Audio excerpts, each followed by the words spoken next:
And welcome back to my YouTube channel. আর আজকে আমি মা দিদা তিনজন মিলে যাচ্ছি হচ্ছে নীল পুজো দিতে। আজকে নীল পুজো যাচ্ছি হচ্ছে আমাদের হাঁসখালিতে।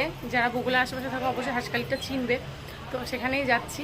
তো আজকে বিকাল সন্ধ্যাটা কী কী করবো না করবো অবশ্যই তোমাদের সাথে পুরোটাই শেয়ার করবো। তো ভিডিওটা স্কিপ না করে পুরো এন্ড অবধি দেখতে থাকো।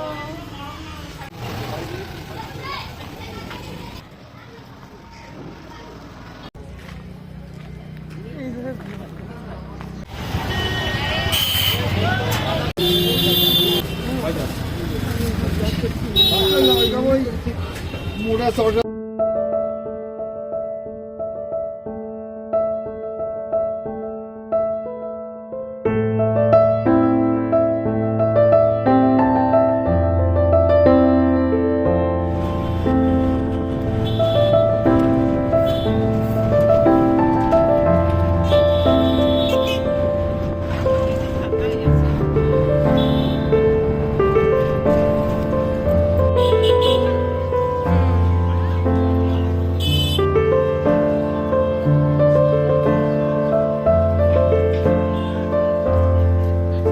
তোমাদেরকে তো বললাম ইন্ট্রোর সময় যে আমরা হাঁসখালিতে যাচ্ছি নীল পুজো দিতে, এইখানটাতেই। তো তোমরা কারা কারা এসছিলে হাঁসখালিতে পুজো দিতে অবশ্যই আমাকে কমেন্ট করে জানিও। আর নীল পুজো দিতে হাঁসখালিতে কিন্তু বেশিরভাগ সবাই হচ্ছে সকালবেলাতে যায়। আমরাও আগে সকালে যেতাম, কিন্তু এখন আমরা বিকালে গেছি। আর বিকালে এসেছি, কতটা ভিড় তোমরা দেখতেই পাচ্ছ। ফার্স্ট আমরা মেলাতে ঢুকে এখান থেকে বাটা নিয়ে নিলাম পুজো দেওয়ার জন্য। আর এই যে ভেতরে দেখা যাচ্ছে, এখনও দেখা যাচ্ছে না সেরকমভাবে, আমি ভেতরে ঢুকে অবশ্যই তোমাদের দেখাবো। এই যে এইটা হচ্ছে হাঁসখালি হাজরাতলা। এখানে হচ্ছে অনেকে যাদের মনস্কামনা থাকে কিছু, তারা হচ্ছে এখানে ঢিল বাঁধে। আমি আগেরবার বেঁধেছিলাম, এবার আর বাঁধিনি। আর এটা অনেক পুরনো একটা গাছ আর অনেক জাগ্রত গাছ, সের জন্য এখানে সবাই ঢিল বাঁধে আর সেই মনস্কামনাটা তার পূর্ণ হয়। তো আমি পুজো দিলাম, এবার প্রথমবার পুজো দিয়েছি আমি এখানে।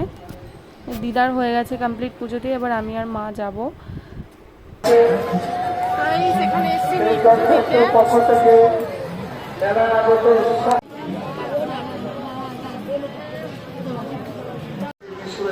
এখানে তো ধরিয়েছিল, বললাম ওই এখানটাতে ধরাতে।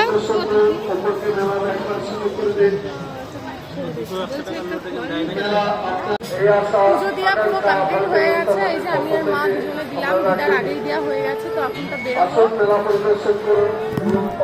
আর হ্যাঁ, কারা কারা এসেছিল অবশ্যই কমেন্টে জানিও।